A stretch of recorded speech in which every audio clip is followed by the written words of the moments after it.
ladies and gentlemen, it's Janet McNally from Life Playground Coaching, coming to you today with my good friend Nicholas Pratley. We got a lot of positive feedback after our last session, and a lot of you asked would we continue the talks and share a bit more insight into both what Nick and I experience with our clients and in the world in general. So good afternoon, Nick. How are you, my darling? Hi, Janet. How are you? Nice to see you. Nice to see you again, and thank you yet again. I know it's getting near midnight with you, or it is already midnight, so I appreciate you It's a good time. taking the time. It's a good I time. love it. Quiet in New York. It's a Yes, good time. it's good. So, Nick, one of the things that I've been noticing lately is there's a lot of people questioning why are they doing what they are doing, and there's this feeling that there's something needs to shift and change for them. Is that something that you're experiencing on your side of the world? And if so, what's your insight there? Wow. Yeah. It is something that is consistently up for people. It's almost like,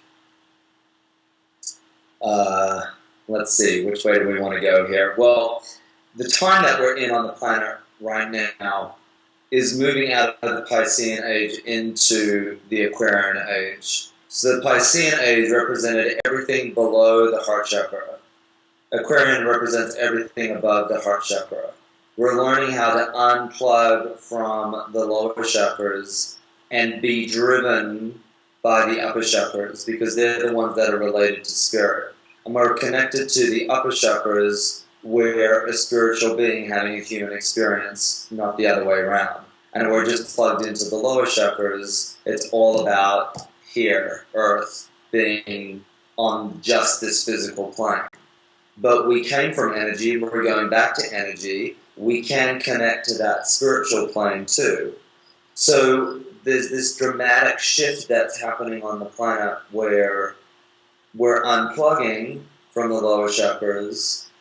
And it's not that you're completely letting them go, it's just that the upper chakras are dictating what's happening in the lower chakras rather than the other way around. And the Piscean age, or the lower chakras, was all about who had the money, who had the control, who had the power, all that stuff, rather than heart, healing, compassion, intuition, guidance from spirit, all that stuff. So I feel like as that shift happens, people are going, wait, why am I working so hard? Why am I digging myself into the ground trying to make enough money? Why, we've created this amazing world, which is amazing, but there's a certain way that we can be with it so that we're fed by it and nurtured by it. And right now, there are a lot of people that are just in the rat race going, wait, this doesn't feel good anymore. And we become human doers rather than human beings. And when a human being was first on the planet, all we did was run around naked and live in trees. And people are really starting to go, why can't I do that again?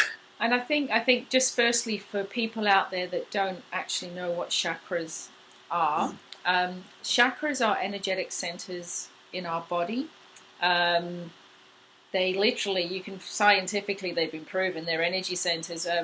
There's different theories and thoughts in it that our chakras predispose us for certain experiences, for even diseases, etc. But generally, they're energy centers, and as Nick mentioned now, the bottom half ones are more about earth and connecting. So they're based on safety and security. Is the base chakra. The sacral chakra is about creation and energy. And the third chakra, which is just in front of, around your belly button, or between your belly button or around your solar plexus, that's about you being in your power. So not that power that you go and beat someone up, it's your power and your confidence, etc. The top half, spirit, so heart, love, trust. Throat is all about communication. Mind is all about intuition and insight. And then your crown chakra is about connection to spirit. So I just wanted to get that out there for you guys. Yeah, absolutely. Very important. You guys are kind of wondering, what is a chakra about? So that's really true. I think for the look at it. We go back 200 years, we went through the industrial age. It was all about people going from having nothing to having something. And it all was based around money and who I am and what I have and what car do I drive, or going from a bigger house, you know, than their parents, etc. And, you know, that is the feel that I'm getting as well. There's people out there going, this isn't what I want anymore, you know. Yeah. Ultimately, if people are not happy, it doesn't matter whether Yeah. you've got $1 million house, a $10 million house paid off. If you're not happy here, then up here you're not going to be happy. Exactly. And it's been interesting because I've watched people that have millions and people that have nothing. And it's the same conversation. Yeah. It's the same conversation that says, wait, why am I doing this again? Why am I doing this again? And it's interesting to look at the energy behind that question. Why am I doing this again? It's that question in the mind that's saying, that's acknowledging it, that what I'm doing right now doesn't feel good. So let me ask what the new question is, what I can recreate so that it does feel good. And as they go there, it's always a heart-based answer they're looking for. What feels good? So we're all changing our constructs from it's not so much what I should be doing or what I need to be doing. What do I want to be doing? Because in the want, you get the should and the need, you know, if at all. I also find also with that energy as well, when we sit in this energy, that you simply can sit in, I don't want to use the word bliss, but it's bliss. You can actually have moments of bliss where it doesn't matter. Nothing else matters. And that's probably back to human being again, back to the topic, you know, the stuff that we brought up last week. When you're there, you can have them. Sure. Yeah, I know. I just had it. That's why I had to interrupt. So sorry about that. But it was like, I got it there. It was like a moment of bliss. Mm-hmm. And it, you know. It's so simple. Yeah. It's so simple, and I mean, look, I'm the first one to raise my hand and admit that I don't always make it that simple. We're all plugged into the same world. We're all doing it all the time. But, you know, that's what we're here to do. We're one big family, and we're here to remind each other. Yeah. So one of us goes off track, like Janet will call me, and she'll be off track, and I'll be like, snap her back into line, and she'll do the same with me. Yeah. You know, all the time. Nobody has it perfect, but some of us have tools, and Janet and I have a lot of tools, and we just kind of go, oh, remember that one, and you just kind of readjust. And as you do that more and more, that muscle gets trained, and you feel better and better. And the question I think that needs to be asked right now is, what does your heart really want to say to you? Because often we're in the, let me figure it out, let me ask a million questions, let me see my therapist, let me read something, and that's all good. Not to take away anything from any of that stuff, because it's all helpful. And something that is also helpful and could ground all of that energy in a very powerful way is just sitting still and putting a hand on your heart and asking, what do you need right now? Yeah. And it's amazing to watch people have a conversation with their energy. Because if you're out of relationship with your energy, you're out of relationship with everything. We're energetic beings. We came from energy. We're going back to energy. We're living in energy. It's moving constantly in and out of form. We're energy. We're living right here. Between Janet and I right now, between you at home right now and I, there's energy. There's just energy. And we're so disconnected from this. And as we breathe, we connect to all that is. And as we just sit still and ask, hey, what do you need? Answers come. Yeah. And it's amazing to watch people just sit and the stuff they come up with, they're like, oh my God, I've been thinking about that for 3 months. Like, and I just got an answer right there. My heart told me, I just need you to take me for a walk every day and shut the F up for at least 30 minutes while you walk with me by the water. Yeah. That's all I need you to do. You know, and then you do it and you feel your heart blissfully happy in that. It's so beautiful and so simple. Yeah, yeah.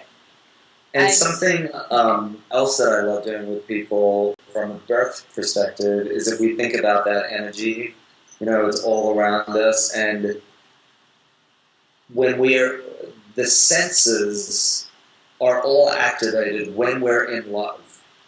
You want to touch your lover, you want to kiss them, you want to smell them, you want to eat them, you want to... It's You like would do anything for them in that first month. You're there, and yeah. Right.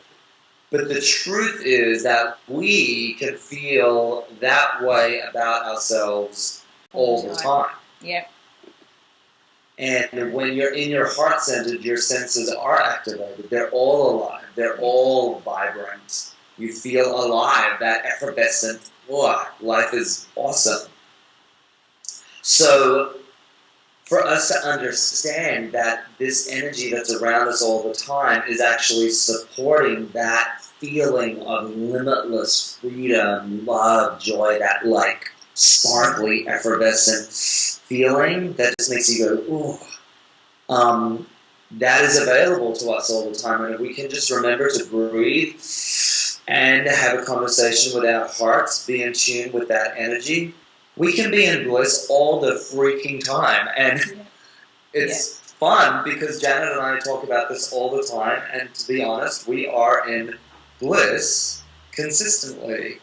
And it really is about developing that relationship with our energy. And so Janet and I will often say to each other, have you breathed in and out of your heart today? Have you spoken to your heart today? How's your heart today?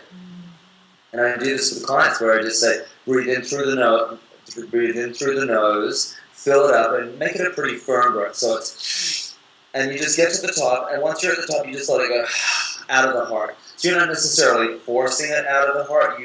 You focus on the inhale being strong, and then you just let it go. Inhale, let it go. Inhale, let it go. And on the exhale, you imagine light, energy, oxygen coming out of the heart. So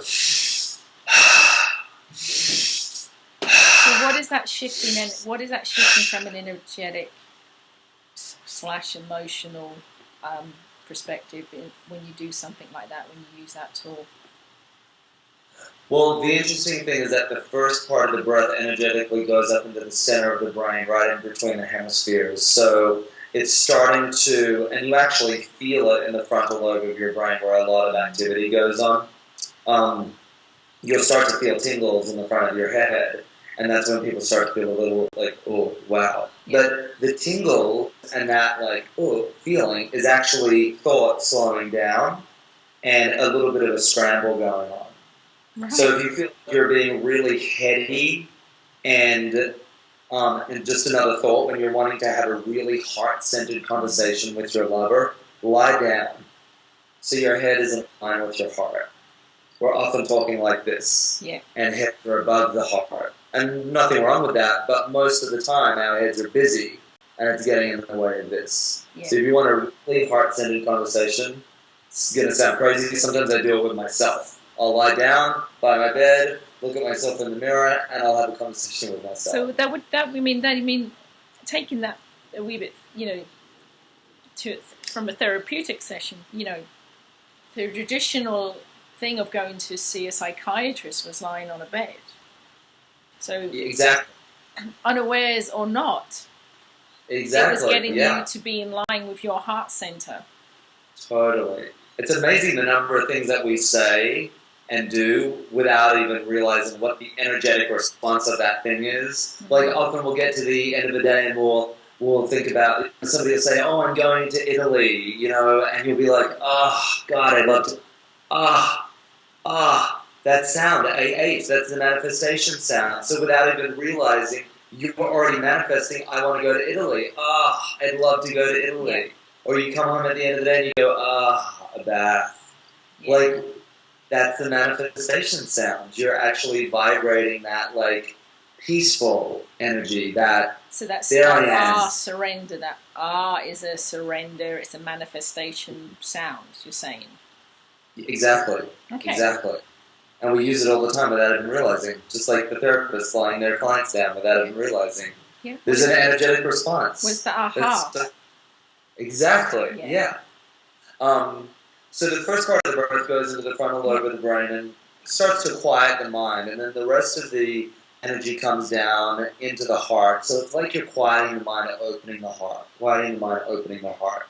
And if you just sit and do 25 deep breaths and then just feel your center and just be quiet, you open your eyes and your heart's already started to open and you can feel that energy. And it's the best thing to do when you're feeling too heady, because you really want to start letting this run the show. And the question that we were asking when we first got on, and many of the questions that many people are having right now, are all around heart. And if we can just activate that energy and be still and listen to it, it guides us. So 2 takeouts, people. Come from your heart, go into your heart firstly, and then take, when you need to connect with your heart, go into your breath. Lie down, go into your breath, and bring that energy into your heart for at least 20 breaths. Exactly. And you can do that sitting up too, and then if you want to do more, lie down. I mean, you could do that for, I would recommend people do that for no more than 5 minutes. You know, people would probably get to about, it's a lot to breathe like that on your own. You'll probably get to 3 or 4 minutes, and if you do 5, great. I probably wouldn't do more than that, unless you're really trained at doing the breath. You know, you can get up and kind of be lightheaded and stumble around a bit. We want you to take care of yourselves at home. I've been doing the breath work for 1.5 years, and I still get dizzy after a minute. So, you know, it's 5 minutes. That's a good point, actually. Janet, how do you feel the breath work has helped you in your heart-centeredness and heart opening? Well, I actually experienced probably an opening bigger than the capacity I was prepared for, because it can be so powerful, and you can have such an opening that the energy, I guess it's a bit like, as you said, the faintness, you know, the energy is there in your head, so it's actually your mind slowing down and everything's scrambling to sort itself out. I feel the same when you're doing a lot of the breath work. Your body goes into scramble because it's doing something that's very different to your capacity. You know, my capacity I wasn't mentally prepared for the capacity it would take me to. So as much as you thought it was going to be. Exactly. So, you know, that, and then tingles, that's the thing. It was just like this complete, every single atom awakens in the body or is vibrating, which, is, as you know, I'm a huge fan of Abraham Hicks. You know, they talk about vibration and every single atom counts, and I don't know, there's something like 75 billion atoms. I'm completely wrong with that statistic, but each one is individual. But, you know, when I do the breath work, when we do particular concentrated sessions, it vibrates every single one of those atoms.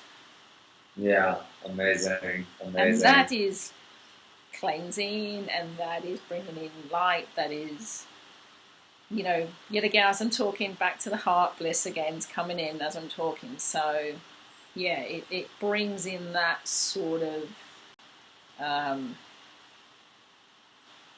calm event, after the work, the calmness, the peace, the contentment. Yeah. It's almost like, it's cool that we were talking about the chakras earlier, because the chakras are really the energetic anatomy of the body. You can't see it, but it's the energetic anatomy that everything else is built around. So if we're using energy, pulling energy in through the body with breath, it's feeding that energetic anatomy.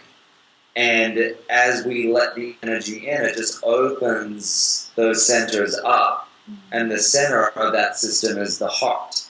And as we breathe in and open that, the whole system is open, and you're just like, that's how I'm supposed to feel all the time. That's kind of, the other thing is like heaven is a place on earth. We look at it in that literal sense. Yeah. So if your heart is the center, and your lower chakras are what ground you, but your heart allows you to have a connection to a higher self, etc. Yes. That kind of is the home for, heaven is a place on earth, because you're in your heart on this planet, and that's having the spiritual. The Aboriginals, we all know our Aboriginals here in Australia, that they believe being on earth is a dream state. I think I might have to correct it there, but they're spirits that are having an experience on earth. Mm-hmm. Yes. They call it dream states. They call being present here the dream state. Beautiful. Beautiful. Which is, I guess, why their kind of philosophy talks about the dream time. Maybe that's what it is. Maybe I got that wrong. So, yeah, dream time. That's amazing. That's beautiful, and that makes sense. And it's perfect, because that brings us back full circle, because what we were talking about earlier was people just asking, why am I doing what I'm doing again? Why am I working so hard? And then being plugged into, in some way, that possibility of, maybe I could just live in a tree again. Maybe I could just live in nature. Maybe I could just be a human being, just enjoying my planet. Maybe I could. And people, without even realizing, are starting to ask, how do I create my heaven on earth? Yeah. How do I be and live on heaven on earth? Because right now, we're in physical form. We're not going anywhere. This is it. This is it. This is heaven. And if we're connected to ourselves energetically, we can see that. So the breath, the heart, conversations with our energy. I would say then some of the real earth things. So being responsible for how you spend money, for how you treat other people, stuff like that. Don't go and buy the $10 million house if you don't have $10 million. Be responsible for yourself, because responsibility also keeps your heart. Comes in the heart. It keeps you in that heart loving, caring space, because you don't stress. You don't. Do you know what I mean? So combining breath, heart, and being responsible for everyday actions. Yeah. You could actually lead a very grounded, powerful, loving, heart-centered life. Beautiful. And exactly what Jana just said is what we're going to be teaching in New York on July 21st for our workshop. She just outlined the syllabus right there. So July 21st in New York City, locations to be advised. We will be working for one day with a group of people, maybe more, really talking about how to integrate tools and certain ways of being in your life so that you are supporting your heart, because often we don't even know how to do that. Supporting our heart in a way that it continues to speak to us, it continues to be in relationship to us and we to it. And we become spiritual beings having, human beings having a spiritual experience. And we unplug from being human doers and into human beings. And we get to be in a state of bliss. It is possible. It's not a question of whether it's possible or not. It's a question of whether we're creating a structure in our lives so that we are being that bliss. So we're going to teach with that structure actions that you can take every day to have that state of well-being and happiness and joy, and it's going to be really cool, and it's going to be a lot of fun. Lots People, of fun. Just be warned. He and I are naughty together. We will have a blast. We will have a blast. And the best part of it is that you will, every step of the way, feel really good. Yeah, absolutely. Absolutely. Well, I think this might be a good time to close this session. It's been gorgeous. I'm going to go away and just do a bit of, centering on what we spoke about. Beautiful. And I know, with your time, we appreciate that. Appreciate you staying up late for us. Absolutely. But I mean, I love these conversations, so let's connect next week and let's explore other areas that we're finding relevant with our clients and with our families and with our friends around the globe, and have a chat about them, and yeah, learn to live in bliss. Beautiful. Learn to live bliss. Love it. Magic. There's a book right there. Learn to live. And a co-written one. The what? A co-written one. We'll do it together. We'll share it. Okay. Beautiful. And for anybody at home, yeah, if there's anything going on in your life that you'd like guidance on, that maybe, what Jen and I are finding a lot of is that there's a consistent theme to what people are asking and questioning and wanting to know right now, and you may find that you're in a similar category, or you bring something completely new. Either way, we would love to hear from you. Yeah, anything absolutely. you need, we are here to be in service for you. So absolutely. Let us know. Magic. All right, my darling friend, thank you so much. Love you, and we'll chat next week. Ciao. Awesome.